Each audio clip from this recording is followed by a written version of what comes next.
प्रिय छात्रों, आज आप लोग हिंदी काव्य खंड के प्रथम पाठ के दूसरे शीर्षक को पढ़ने जा रहे हैं। शीर्षक है पदावली और इसके रचयिता हैं संत कवि कबीरदास जी। आप लोग इसके पहले वाला भाग पढ़ चुके हैं। आज आपका यही भाग आरंभ हो रहा है, इस पर ध्यान दीजिए। दुल्हनी गावहु मंगल चार। संत कवि कबीरदास जी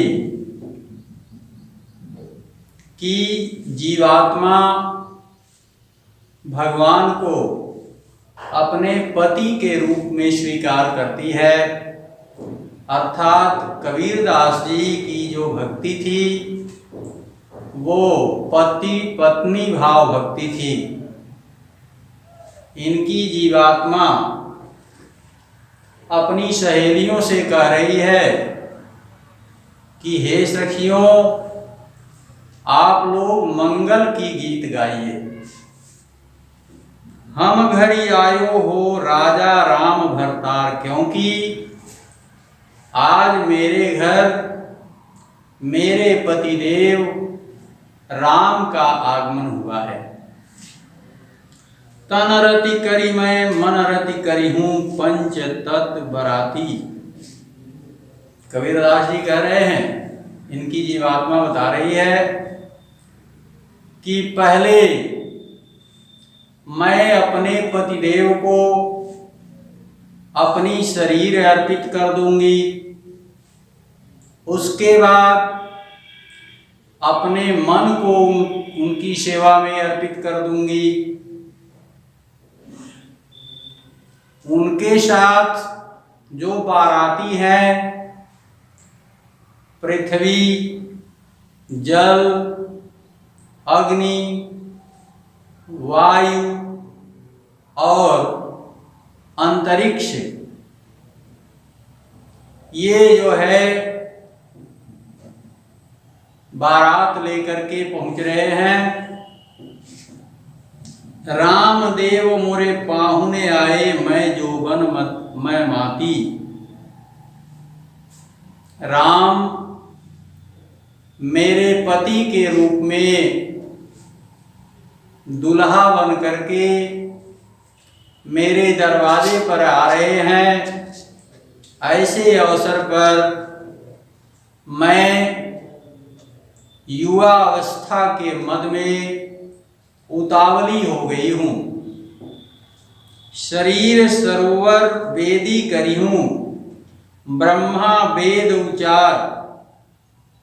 मैं शरीर रूपी सरोवर की वेदी बनाऊंगी और वहाँ पर मंत्रों का उच्चार, मंत्रोच्चारण ब्रह्मा जी स्वयं करेंगे, अर्थात मेरी और राम की शादी ब्रह्मा जी के मंत्रोच्चार के द्वारा संपन्न होगी। रामदेव संग भावरी लय हूँ धनि धन भाग हमार। मैं अपने पतिदेव राम के साथ 7 फेरे लगाऊंगी। यह हमारी परम सौभाग्य का द्योतक है। सुर 33 कौतिक आए मुनिवर सहस 88। ऐसे अवसर पर 33 करोड़ देवता पहुंचेंगे और 88,000 ऋषि मुनियों का आगमन भी है। कहें कबीर हमें ब्याह चले हैं पुरुष एक अविनाशी। कबीरदास जी कहते हैं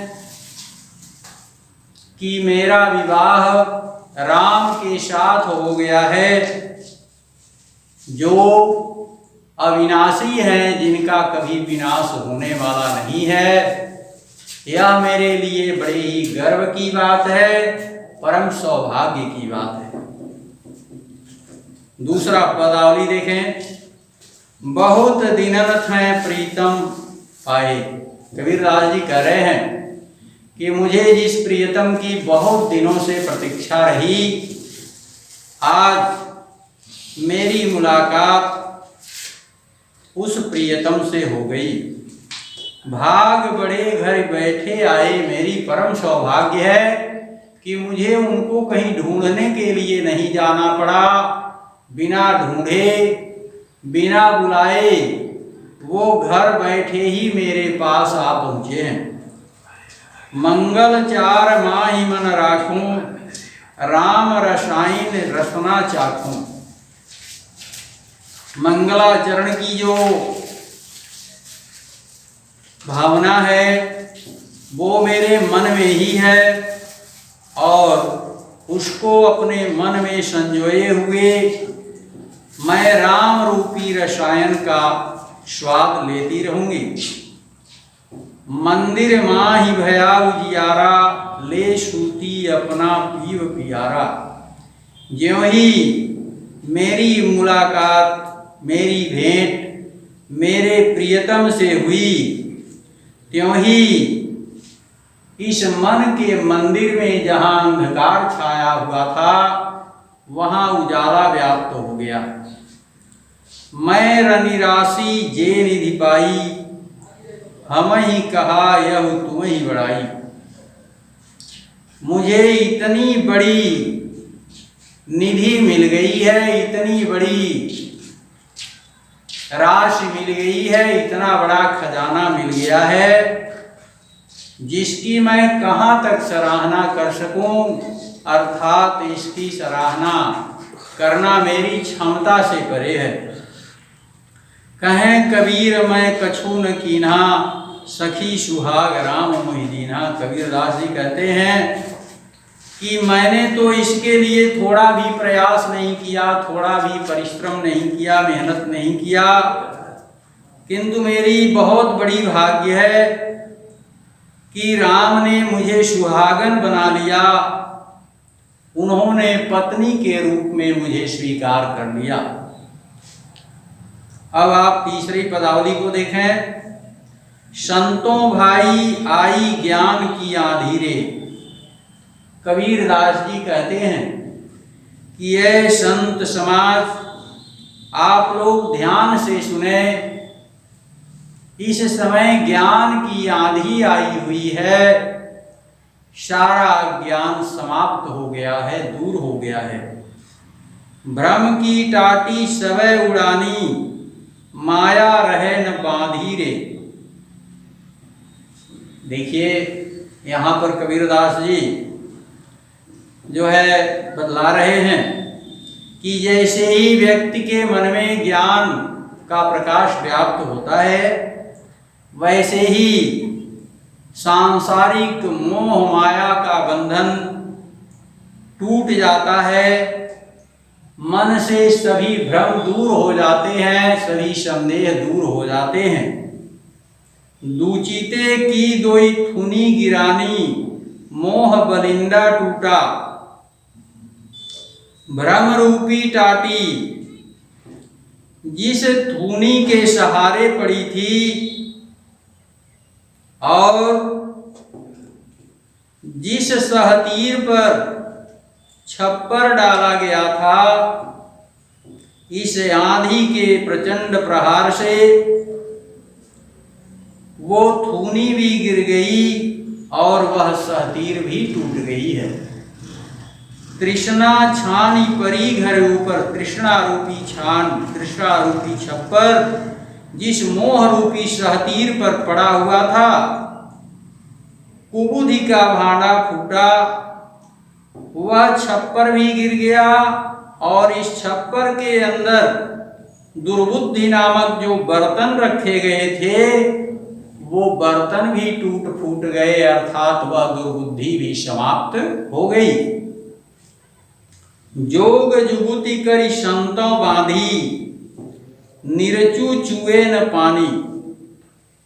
जब यह मोह माया रूपी बलिंदा टूट गया, सहतीर टूट गई, वह थूनी टूट गई जिस पर छप्पर रुकी हुई थी, वह छप्पर गिर गई, उसमें रखे हुए बर्तन टूट गए, तो फिर योगियों ने या संतों ने अपने योग के बल से एक ऐसे छप्पर का निर्माण किया जिससे कभी भी पानी टपकने की गुंजाइश नहीं है। कूड़ कपट काया का निक्शा हरि की गति जब जानी।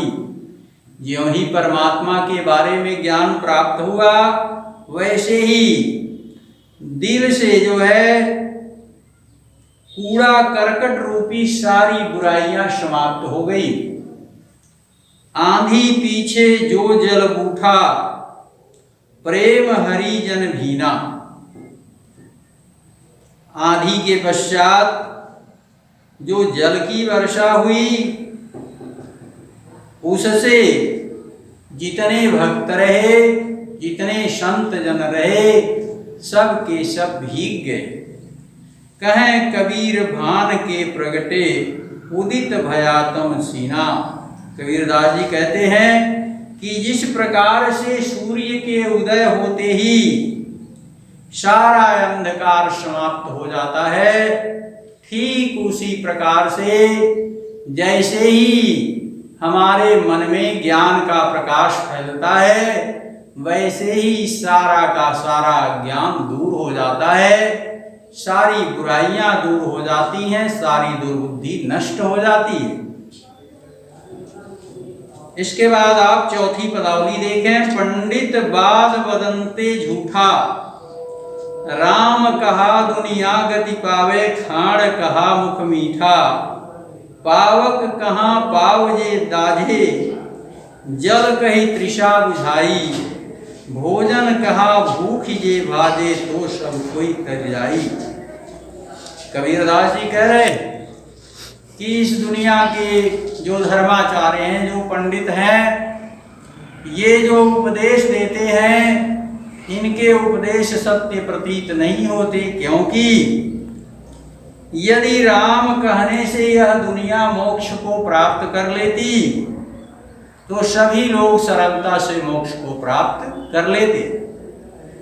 यदि चीनी का नाम लेने से ही मुख मीठा हो जाता, तो कोई चीनी की खरीदारी नहीं करता। मात्र चीनी शब्द का उच्चारण करके ही अपने मुख को मीठा कर लेता और उसकी तृष्णा समाप्त हो जाती। यदि आग का नाम लेते ही पैर जल जाता, तो फिर आग की कोई जरूरत नहीं रहती। यदि पानी का नाम लेने मात्र से ही प्यास बुझ जाती, तो पानी का नाम लेकर के ही लोग अपनी प्यास को बुझा लेते, पानी की तलाश नहीं करते, पानी की व्यवस्था नहीं करते। यही भोजन का नाम लेने मात्र से भूख समाप्त हो जाती, तृष्णा समाप्त हो जाती, तो सब के सब हमेशा के लिए तृप्त हो जाते। नर के साथ सुगा हरि बोले, हरि पर ताप न जाने। कबीरदास जी कह रहे हैं कि मनुष्य अपने मुख से राम का नाम तो लेता है, किंतु राम की महिमा को नहीं जान पाता। जो कबहू उड़ी जाई जंगल में, बहुरी न सुरते आने। यह जीवात्मा जो राम का नाम ले रही है, यदि इस शरीर से कभी निकल जाती है, तो पुनः वह लौट करके इस शरीर में आती नहीं, वह पुनः इस शरीर में प्रवेश नहीं करती। सांची प्रीति विषय मायासु, हरि भगतन सुहासी।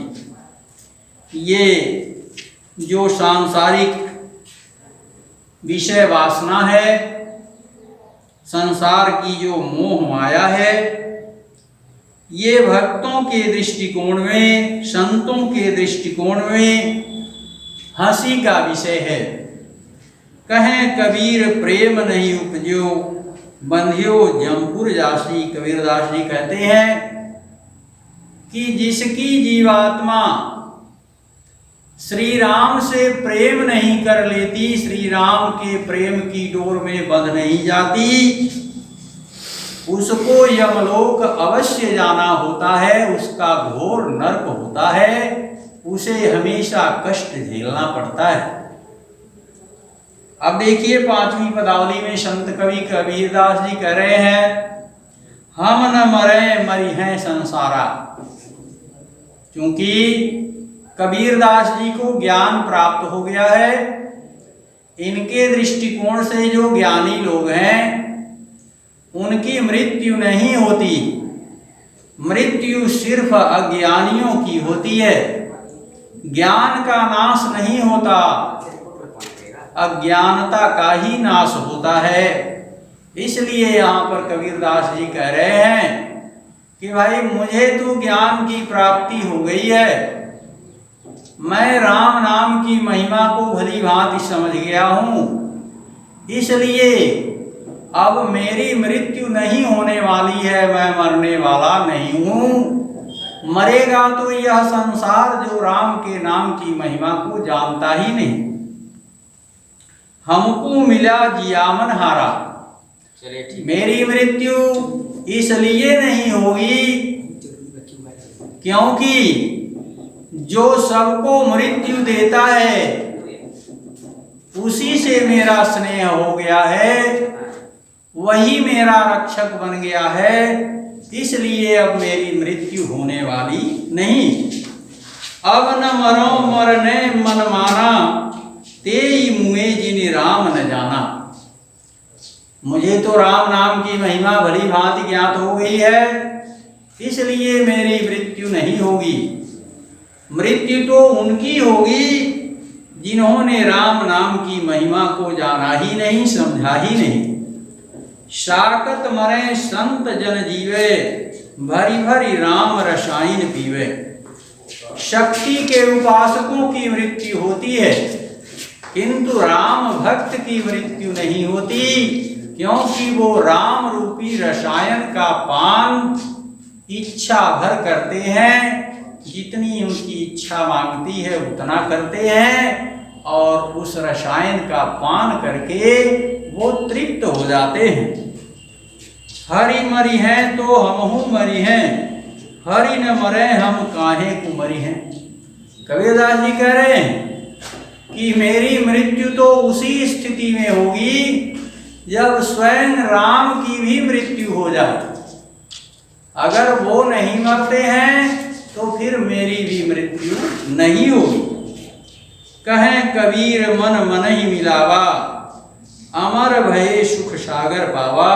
कबीरदास जी कहते हैं कि जब यह जीवात्मा परमात्मा से मिल जाती है तो उनसे मिलने के पश्चात ये अमर हो जाती है और सुख के सागर में विलीन हो जाती है। इसे किसी भी सांसारिक सुख का एहसास, किसी भी सांसारिक दुख का एहसास नहीं होता। जितने भी नैसर्गिक सुख हैं उन सारे सुखों से संपन्न हो जाती है। काहेरी नलनी तू कुम्हलानी, तेरे ही नाल सरोवर पानी। यहाँ देखिए कबीरदास जी ने दो पक्ष में इस पद को लिखा है। एक पक्ष है नलिनी का, कमलिनी का, और दूसरा पक्ष है जीवात्मा का।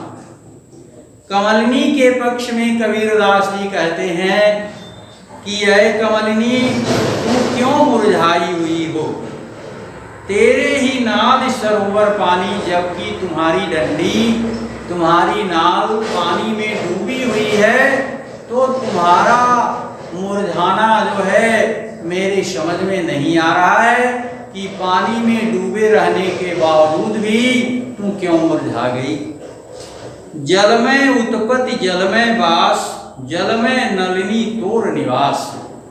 हे कमलिनी, तुम्हारी उत्पत्ति भी जल में हुई है, तुम उसी में निवास भी करती हो, इसलिए जल से तुम्हारा संबंध कभी अलग ही नहीं होता। तो फिर तुम्हारे मुरझाने का कारण क्या है? ना तली तपति न ऊपर आग, तो रहे दुख हुकासन लाग। ना तो तुम्हारे नीचे से ताप आता है, न ही तुम्हारे ऊपर से ताप आती है, तो फिर तुम्हारे मुरझाने की वजह क्या है?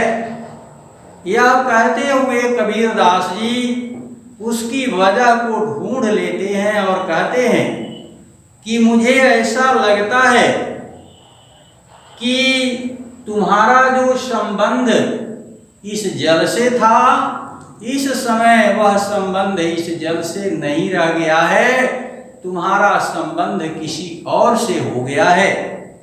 कहें कबीर जे उदिक समान, ते नहीं मुए हमारे जान। कबीरदास जी कह रहे हैं कि जो स्वयं जल के समान है, फिर उसके मुरझाने का कोई औचित्य ही नहीं।